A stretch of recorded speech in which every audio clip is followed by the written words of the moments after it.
Nous sommes le dimanche 26 septembre 2021, c'est le 222e TV 168, c'est parti, bonjour.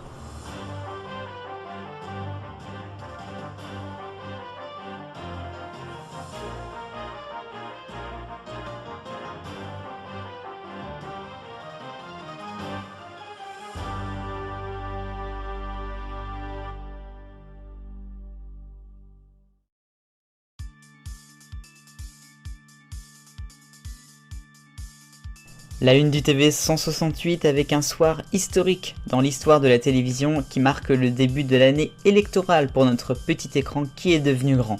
Jeudi soir, France 2 lançait sa nouvelle émission, Élysée 2022, avec Léa Salamé et Thomas Soto, qu'ils ont d'abord mis à 21h10, puis ensuite 20h35 pour contrer BFM TV, qui a proposé un débat entre Jean-Luc Mélenchon et Éric Zemmour. Tout le monde n'a parlé que de ça.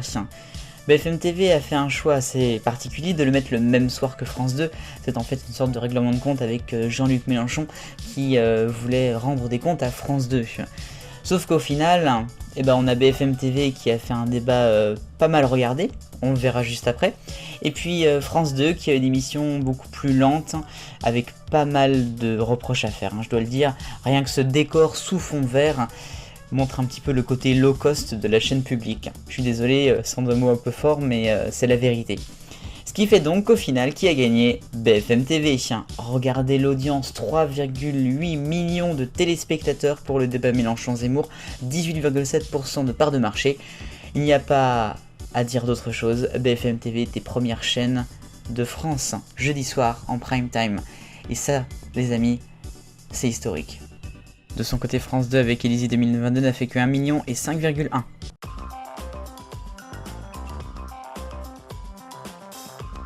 Le rayon actu, et on va faire deux infos sur TF1. D'abord The Voice Kids qui va arriver en 2022 pour sa 8e saison. Là cette année on a la saison anniversaire bien évidemment. Et on a déjà le jury.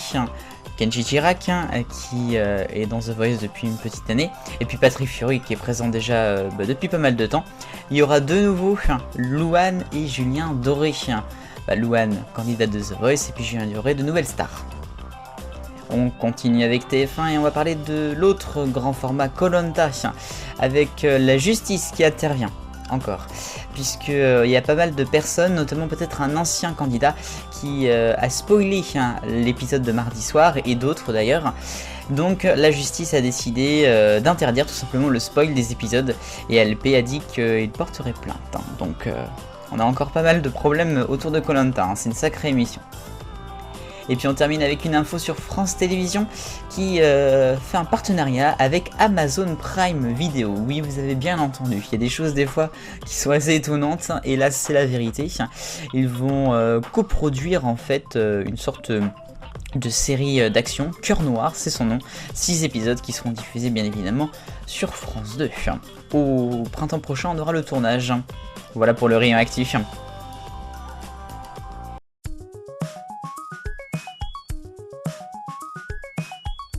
L'arc-en-ciel des audiences, on commence avec le rouge, avec l'accident industriel de Énergie 12, la nouvelle télé-réalité influence qui n'est qu'à 30 000 téléspectateurs pour son lancement lundi.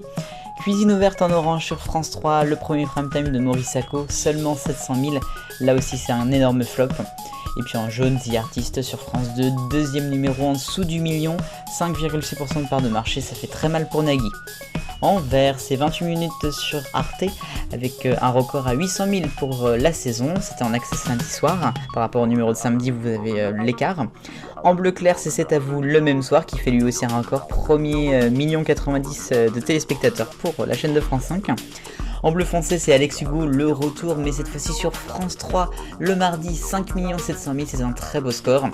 Et puis en violet, c'est un record pour le 20h de TF1 cette saison, presque 6 millions lundi soir toujours.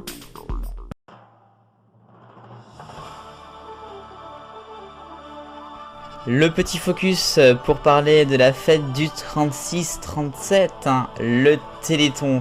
Quand on entend cette musique, c'est qu'on approche de Noël. Le 3 et 4 décembre prochain aura lieu donc la 35e édition. Et on a appris cette semaine le nom du parrain, il s'agit de Soprano, encore un chanteur et encore un homme, mais bon, il est un petit peu plus jeune, je dirais, que certains autres, et il pourrait mettre une nouvelle dynamique à la force T pour avoir le plus d'argent possible au Téléthon, après l'édition de l'année précédente, bien évidemment marquée par la pandémie. Rendez-vous donc en décembre.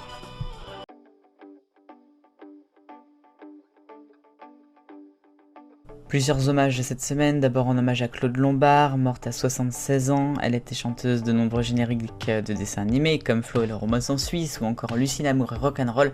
Elle avait même dirigé l'ouverture de Thérèse Moquette et Dora l'exploratrice.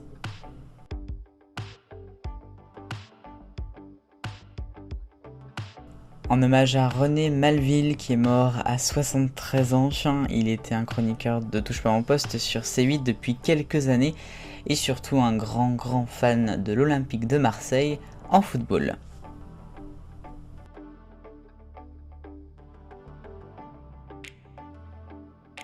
Enfin, un hommage à Matthew Strachan, qui est décédé à l'âge de 50 ans.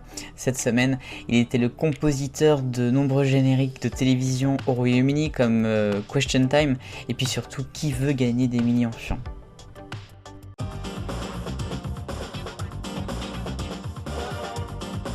La question 168, The Artist sur France 2. Alors selon vous, c'est un top ou c'est un flop? Majorité, vous avez répondu flop à 72% et 28% pour top. C'est quand même un peu serré, plus que ce que j'aurais pu penser. La nouvelle question cette semaine, on vient de le dire, Soprano est le parrain du Téléthon 2021. Est-ce que c'est une bonne idée? Le lien pour voter dans la description. Merci beaucoup.